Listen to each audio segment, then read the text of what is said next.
Hey team, weekly devotional. Just wanted to touch on a topic that I don't think we've talked about at all, perspective. Last time I went to this Cool Dads thing downtown, and at the end, one of the videographers there wanted to interview me.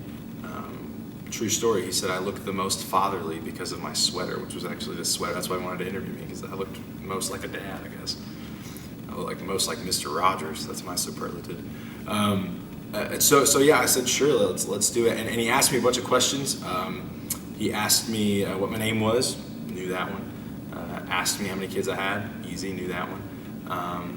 And then he asked me a few other questions, and one of the questions that really got me thinking was, he said, well, how do you balance being a dad and being a husband and being, he asked me what I did. I told him I was a worship leader, so he said, how do you balance being in ministry, and how do you balance, doing your hobbies or whatever, and how do you balance all of that? And I thought about it for a minute, and I just told him the most honest thing I could. I don't balance it well at all. I don't.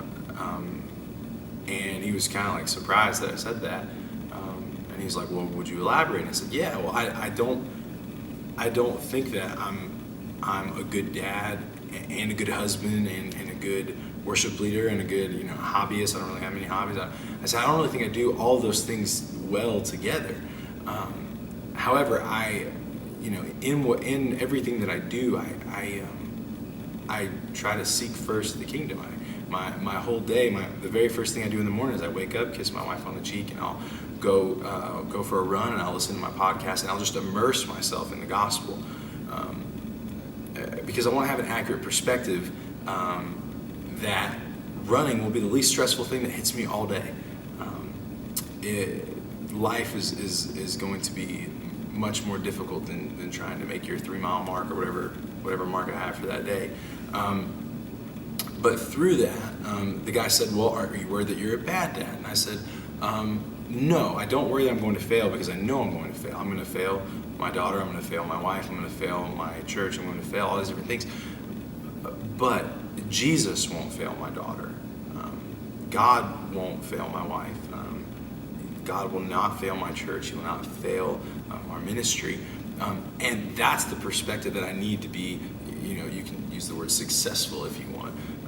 I think we have to have an accurate perspective that we will fail horribly, but God won't. And so to take it to the scripture quickly, one of my favorite books is Habakkuk. I don't know how many people like that book or read that book or know that book exists. But the very first thing in my Bible, I read from the ESV, and it has like headers over certain verses, almost like a title of that section of verses. And the first thing that Habakkuk says is Habakkuk's complaint. And so it says, Habakkuk chapter 1, starting in verse 2 says, O Lord, how long shall I cry for help and you will not hear, or cry to you violence and you will not save?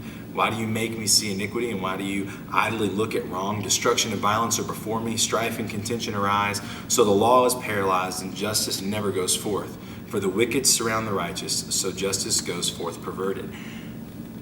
And I know that if my perspective is not accurate, and if my eyes and my heart aren't fixed on Jesus, that will be my thought process, and it will end in verse 5.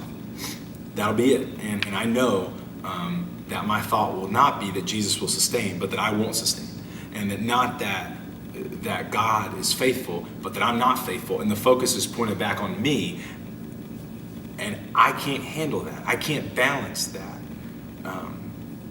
And so may we allow ourselves inwardly to shift our focus to be gospel immersed, gospel centered, that God pursues you when you don't pursue yourself, or when you don't pursue others. He is pursuing you when you don't feel like he knows what's going on. He does.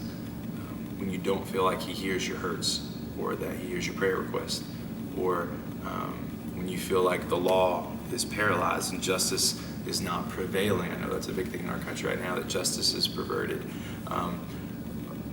that stuff, while troublesome, is not my focus, because Jesus is justice. The law is not justice.